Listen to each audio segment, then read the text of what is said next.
ICCT stock analysis. This is for Tuesday and onwards. Am I buying? Covering all of that in this short 1 minute video, so watch till the end. As I'm looking at iCoreConnect, 10% correction is fair. Genuinely speaking, all I'm looking to do is still buy, you know, like randomly buying obviously is not going to be the way though. I mean, having done well over 39,000 videos, I've seen what's making me money and what's not. And generally speaking, with this in mind, only if I see the price showing me any sort of not a break here, then and only then I'm going to look to take it up. This is how this looks like. I mean, we're exactly inside our demand. All that's left is this confirmation. Ultimately, here's the previous proof. I obviously have a video demonstration to show you the proof. Money trading in This is the before and how that exactly looked like.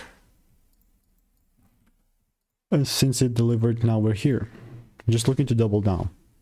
Buy following my strategy, and if no rules are met, it's sick.